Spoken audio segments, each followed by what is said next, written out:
검찰의 수사를 미진한 점이 있거나 의문이 남는다면 특검 형식이 더 철저한 진상규명과 책임 추궁이 반드시 필요하고 민주당 이재명 대선 후보가 이른바 대장동 사태에 대한 특검 수용 가능성을 처음으로 언급했습니다. 특검 요구를 받아들일 수도 있다면서 윤석열 후보의 검사 시절 부실 수사 의혹도 포함해야 한다고 주장했습니다. 예, 어제 민주당 이재명 후보 관훈 토론 초청 토론회에 나섰습니다. 기본소득 문제부터 대장동 문제, 재난지원금 등등등 여러 가지 질문들이 쏟아졌는데 어제 답변들 가운데 이목을 끌었던 부분 짚어보고요. 또 이재명 캠프가 보는 지금의 판세 이분과 함께 짚어보죠. 정성호 총괄특보단장 나오셨습니다. 어서 오십시오. 네, 안녕하세요. 네. 많이 바쁘시죠? 아니, 별로 바쁘지 않습니다. 네. 아니, 그제 간호 때문에 후보자가 하루 일정을 중단하셔서 네네. 어제 관훈 토론 행사도 혹시 이게 연기되는 건 아닌가 이런 얘기들도 있었는데 네네. 무리 없이 나오신 건가요? 예, 그렇습니다. 네. 배우자 김혜경 씨는 지금 몸 상태는 어떠세요? 예, 좀 뭐 쉬고 있고요. 뭐 정확한 그 경위 저도 뭐 잘 모르지만은 어쨌든 굉장히 뭐 과로가 누적돼서 그런 일이 벌어지지 않나 생각을 하고 있고요. 뭐 관련해 갖고 온갖 이상한 루머들 가짜 뉴스들이 횡행하는데 전혀 대개 다 사실무근입니다. 네, 사실무근이고 후보가 뭐 배우자 간호하러 하루를 비웠지 않습니까? 예. 뭐 후보도 사실 굉장히 또 과로가 누적돼 있었기 때문에 또 두 분 사이에 금슬이 굉장히 좋습니다. 그렇기 때문에 뭐 그날 이렇게 간호한 걸로 알고 있습니다. 아니 그러니까 결국 그 스트레스와 피로 누적으로 의식을 잃고 쓰러지면서 눈 부위에 열상을 입으신 건가요? 뭐 정확한 부위는 모르겠고요. 어쨌든 조금 다친 것 같습니다. 열상으로 이제 봉합하는 수술을 하셨다. 이렇게 최종적으로 뭐 수술하기보다도 뭐 이빨은 꼬맸지 않았겠습니까? 그게. 그렇습니까? 새벽 1시 반에 낙상이라고만 처음에 발표를 하셔가지고 그래서 괜한 오해를 좀 키운 측면도 있는 것 같아요. 넘어지는 게 다 낙상입니다, 사실. 초반부터 조금 더 적극적으로 이런 구체적인 얘기들이 나왔었으면 더 좋았었을 텐데 좀 그런 면도 있죠. 정치인들의 아내나 뭐 가족들은 아프지도 말아야 됩니다. 사실은 그게 관련되면 이상하게 다 해석들 하니까 그런데. 그러게 말입니다. 제가 뭐 이재명 그 김혜경 부분을 안 지가 뭐 저도 한 30여 년 가까이 되지만 굉장히 좋은 사이고 우리 김혜경 우리 사모가 굉장히 지혜롭고 현명한 사람입니다. 다만 남편의 정치에 대해서는 정치하는 것에 대해서는 썩 좋아하질 않아요. 아, 그래요? 예. 되게 적극적으로 여태 도와오셨잖아요. 그게 배우자로서의 어떤 책임감, 사명감이 크기 때문에 적극적으로 하지만은 그러니까 사실 마음의 부담이 덜 많은 거죠, 사실은. 네. 정치하는 거 좋아하는 배우자가 거의 없으시더라고요, 보면. 뭐 제 아내도 제가 정치한다고 하니까 사기당했다 그랬습니다. 사기 결혼 당했다 하잖아요. 그러게. 그래서 어쨌든 이제 그런 루머 지금 횡행하는 루머들에 대해서는 당 차원에서 강경 대응하겠다. 너무 뭐 그 이상한 그 악의적인 그 가짜 뉴스나 루머에 대해서는 강력하게 조치하려고 준비하고 있고요. 네. 알겠습니다. 대응할 겁니다. 네. 어제 관훈 토론 당 내부 평가는 어떻습니까? 그래도 뭐 원만하게 잘 하지 않았나. 또 후보가 여러 가지 의혹되는 사건들에 대해서 잘 설명했다는 그런 평이 일반적이었고요. 하나하나 좀 짚어볼게요. 가장 관심을 끌었던 부분이 저희가 앞에 뉴스연구소에서도 소개를 했습니다만 대장동 사건에 대해 특검을 받을 수도 있다는 다만 두 가지 조건은 붙었어요. 하나, 경찰 수사가 미진할 경우. 둘, 윤석열 후보가 과거에 부산저축은행 대출 수사할 때 그때 문제가 없었는지까지 같이 특검을 하는 조건으로 특검을 받을 수도 있다. 이런 발언을 하셨어요. 조건부 특검이라고 하는데 저는 뭐 조건부가 아니라 특검 하겠다는 뭐 의지의 표현 아니겠습니까? 원래 특검이 기본적으로 특별검사 제도가 검찰 수사가 미진하거나 또는 공정성이 의심됐을 때 그랬을 때 하는 게 특검 아니겠습니까? 지금 경찰이나 검찰의 수사가 진행되고 있기 때문에 그것도 상당 정도 진행돼 갖고요. 검찰 수사 같은 경우는 관련 구속자들의 구속 만기가 있기 때문에 곧 기소될 것을 보고 있습니다. 그러고 나서 이게 도대체 국민적 의혹이 해소되지 않았다고 하면 특검으로 가야 되는 거 아니겠습니까? 과거의 모든 대부분의 특검들이요. 검찰 수사 이후에 수사가 미진하다는 그런 여론이 있을 때 특검이 도입됐던 겁니다. 그런데 지금까지는 국민의힘이 계속 특검 뭐 야당들이 주장했을 때 이재명 후보나 민주당 입장이 대선 전에 특검 이야기 꺼내고 이러면 대선판이 혼란해지고 뭐 이렇게 되니까 일단 그 얘기 자체를 받지 않으셨잖아요. 그건 기본적인 그런 걱정은 됩니다. 특검이 임명돼 갖고 수사가 종료될 때까지 최소한 시간들이 있는데 대선 전까지 끝나기는 물리적으로 불가능하다고 지금 보고 있거든요. 끝나기는. 예, 그러나 그럼 그 전에 시작은 할 수 있단 말씀이세요? 예, 그렇습니다. 네. 아, 그럼 어제 그 발언을 놓고 해석들이 굉장히 분분했는데 네. 진정성 없고 그냥 원론 수준 얘기한 거다라는 해석도 있었고 아니다. 이건 입장이 좀 더 적극적으로 바뀐 것 같다. 여러 가지 입장이 있었는데 두 번째예요. 적극적으로 바뀐 거예요. 저는 바뀌었다고 보고 있습니다. 그리고 특검의 도입 여부는 뭐 당사자 후보가 결정하는 게 아니라 물론 후보와 관련인 우리 민주당의 입장들이 있겠지만 결국 여야가 국회에서 협의해갖고 그리고 합의해서 특별검사 임명에 관한 법률을 통과시켜야 되기 때문에 결국 이제 국회의 몫이라고 생각합니다. 그러면 민주당의 다수를 차지하고 있는 민주당 의원들의 의견도 지금 비슷합니까? 특검 논의 대선 전부터 시작할 수 있다. 저는 할 수 있다고 생각하고 있습니다. 네. 이거 많이 달라진 거네요. 그러면 입장이. 저는 기본적인 입장이 크게 달라졌다고 보고 있지는 않고요. 기본적으로 특검에 대한 부정적인 입장들, 야당이 주장한 특검이 결국 대선 국면을 특검 국면으로 대장동 국면으로 끌고 가겠다고 하는 그런 저희가 있었기 때문에 결국 결론이 나지 않는 상태에서 대선이 치러지니까 그건 문제가 있다. 그런 면에 특검이 적절치 않다는 주장을 했고 다만 현재 상황들이 검찰 수사가 곧 종료될 거라고 보고 있습니다. 검찰 수사 끝나도 의혹이 해소되지 않았다고 저는 주장들을 할 거기 때문에 저는 그렇다고 하면은 특검도 수용할 수 있지 않나 그런 의지를 갖다 후보가 표시한 것으로 좀 보고 있습니다. 그렇군요. 네네.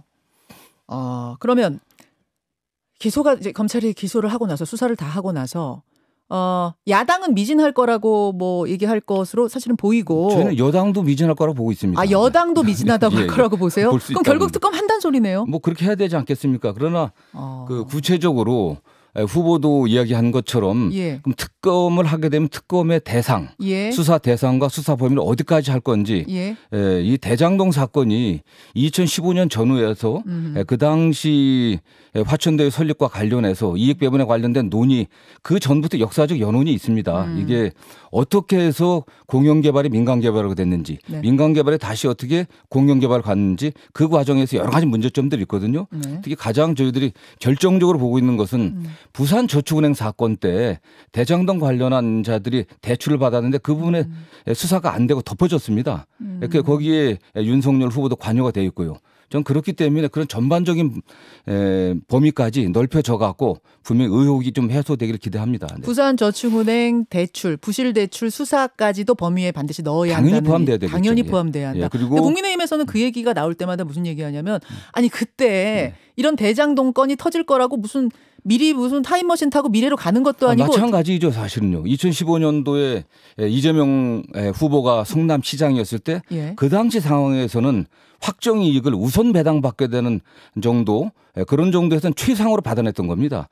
그 이후에 땅값이 집값이 이 정도로 폭등할지는 아무도 예상하지는 못했었거든요. 같은 입장이다. 같은 입장입니다. 그럼 만약 국민의힘에서 아니 부산저축은행까지 끌어들이는 건 이건 무슨 물귀신 작전도 아니고 우리는 못 받겠소 하면은 그럼 어려운 거예요? 물귀신 작전은 지금 야당의 김경민 대표가 물귀신 작전 아니겠습니까? 윤석열 후보가 직접 피의자 또는 피고발인 상태에 있는 사건들 여러 개 있는데 그것까지 같이 지금 특검하자는 거 아니겠습니까? 그거야말로 진짜 꼼수죠. 자, 알겠습니다. 그 특검을 받겠다는데 부산저축은행까지는 같이 가야 된다라는 지금 이런 말씀.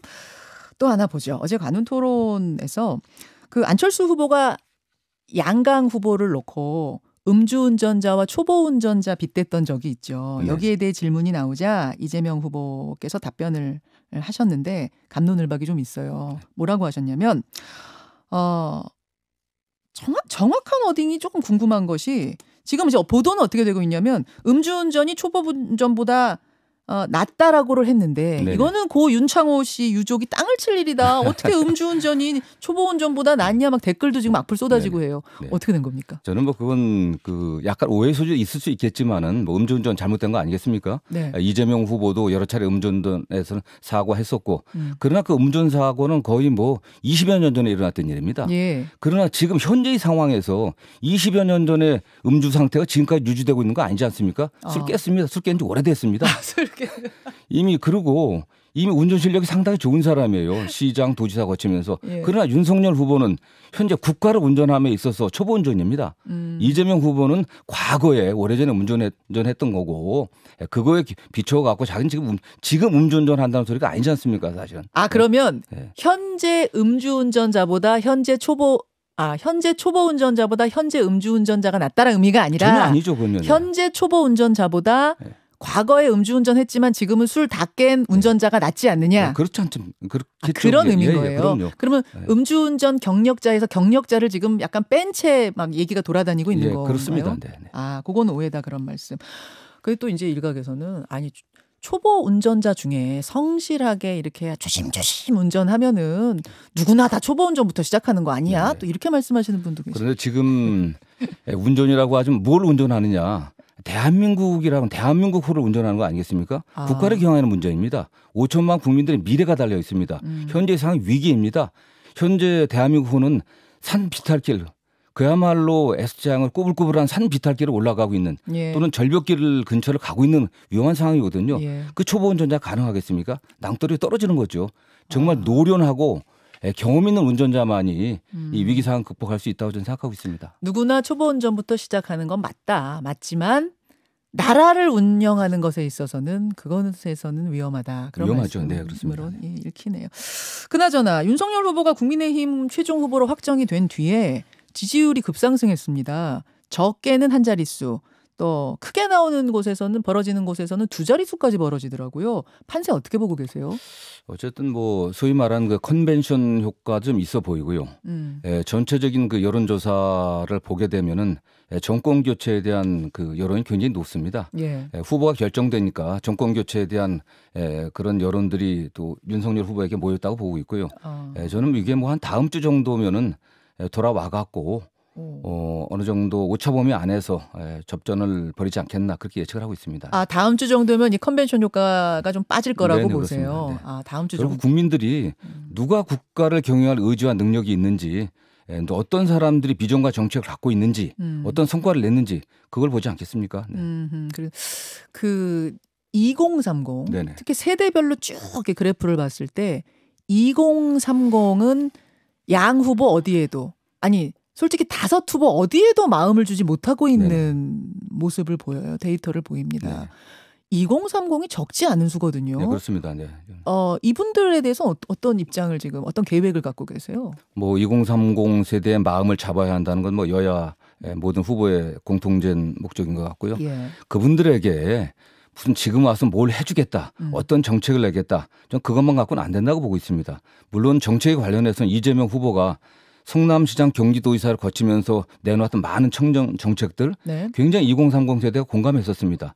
다만 2030 세대가 민주당이라든가 문재인 정부에 대해서 공정성을 의심하고 있고 그들 내로남불하고 있지 않냐 하는 이런 많은 비판과 불만을 갖고 있습니다. 예. 저는 과거에는 2030 세대가 이재명 후보의 굉장히 열렬한 지지층들이었거든요. 예. 그러나 어떤 문재인 정부나 민주당 정권에 대한 불만이 지금 야당으로 투영되고 있다고 보고 있기 때문에 여당으로. 그렇기 때문에 후보가 과거에 살아온 삶과 그가 보여줬던 진정성 있는 정책들을 2030에게 보여주고 결국 지금 가장 큰 문제는 2030 세대가 꿈이 없다는 겁니다. 꿈이 없다는 건 그들의 꿈을 펼쳐 일자리를 걷기 때문에 일자리를 만들어낼 수 있는 성장 동력을 회복하자는 게 이재명 후보의 가장 큰 공약입니다. 네. 성장 동력을 회복해갖고 일자리를 만들어내고 2030 세대가 꿈을 펼칠 수 있는 기회를 크게 넓히자. 저는 그런 방향으로 감에 있어서 이재명 후보의 그간의 성과, 그의 능력들을 2030 세대가 본다고 하면은 지지율 회복될 거로 보고 있습니다. 혹시 2대남에 좀 초점을 더 맞추고 계세요? 20대 남성? 뭐 그렇진 않습니다, 사실은. 뭐 이렇게 그 어떤 글을 후보가 공유하셨다 해서 2030 소위 말하는 2대남이라고 하는 2030의 그 젊은 청년층들의 불만이 굉장히 높지 않습니까? 그들이 뭐 군복무 문제도 있을 것이고 각종 가산점 문제도 있을 것이고 본인들의 그분들의 피해 의식도 있습니다. 왜냐 일자리가 없기 때문에 그분들도 갈 곳이 없습니다. 그래서 다만 그분들이 구체적으로 어떤 불만을 갖고 있고 어떤 생각을 갖고 있는지 알아야 되지 않겠습니까? 네. 후보가 거기에 굉장히 관심을 갖고 그들의 목소리를 좀 들으려고 하는 노력들을 하고 있습니다. 알겠습니다. 시간이 한 2개 정도 질문할 수 있을 것 같은데 요 질문들이죠. 그 같이 치러지는 종로 보궐선거요. 여기에 후보자가 일종의 러닝메이트 같은 느낌이 들 텐데 네네. 물망에 오른 사람 좀 있습니까? 아직은 뭐 없습니다. 네. 아니 없어요? 네네. 진짜 없습니까? 예. 다만 그 종로 구민들의 마음도 저희가 살펴야 되고 예. 또 대선과 같이 치러지기 때문에 전체 대선 국민에서 국민들이 바라는 그리고 또 종로 구민들이 바라는 두 가지 요건을 충족시키는 그런 부분을 찾으려고 이제 노력은 하고 있지만 아직은 뭐 어느 분이다 이렇게 말씀드리긴 곤란한 상황입니다. 그럼 그것만 확인해 주세요. 좀 새로운 인물이 발견됐으면 좋겠습니까? 근데 새로운 인물이 이렇게 하늘에서 딱 떨어지는 일이 없지 않습니까? 그게. 그럼 좀 낯이 익은 인물이 당 안에뿐이 들어오실 가능성이 커요? 저는 뭐 당 안팎에서 많은 분들이 이야기되고 있지만은 예. 어쨌든 뭐 정치가 굉장히 유동적이지 않습니까? 네. 그 당 상황에 맞는 또 야당에서 어떤 분이 나올지 그런 것들이 종합적으로 검토돼야 되겠죠. 네. 야당의 후보도 봐야 하니까. 그 조금 전에 특검에 대한 이야기를 우리가 잠깐 했었는데 만약 그 부산저축은행까지 그럼 받겠다고 야당이 나오면 기소가 이 어느 정도 수사가 마무리 선에 들어가는 네네. 그 시점부터 그게 12월이 될 가능성이 크거든요. 12월부터라도 그럼 특검 논의 시작할 수 있다. 특검 받을 수 있다. 여야가 합의만 하면 되지 않겠습니까? 저는 야당에서도 지금 윤석열 후보에 관련된 뭡니까 저 고발 사주 사건 이렇게 해갖고서 물타기하지 말고 대장동 사건과 관련된 거기에 관련된 연관된 모든 사안들을 다 함께 특검의 수사 대상 범위에 넣어갖고 협의해 볼 수 있다고 저는 생각하고 있습니다. 그러니까 뭐 쌍특검, 고발사주 특검, 이 대장동 특검, 쌍특검도 아니고 대장동만으로도 갈 수 있다. 그렇게 돼야 되겠죠, 사실은. 네. 수사가 다음 달에 끝나면 다음 달부터라도 논의 들어갈 수 있다. 저는 그렇게 해야 된다고 생각하고 있습니다. 네. 오케이, 알겠습니다. 재난지원금 그 1월에 지급 정말 하는 건지 짧게 이것만 확인. 조금 뭐 여야의 협의와 또 합의가 필요한 거 아니겠습니까?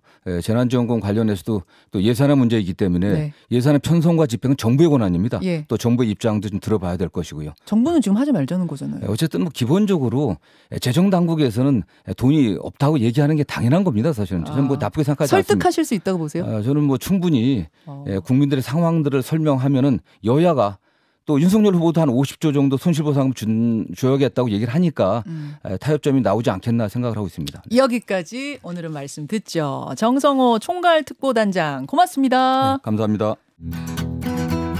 김현정의 뉴스쇼는 청취자 여러분의 참여로 이루어집니다. 트위터, 페이스북, 레인보우 게시판 그리고 단문 50원, 장문 100원의 유료 문자 샵 1212, 우물정 1212 통해 참여하실 수 있습니다.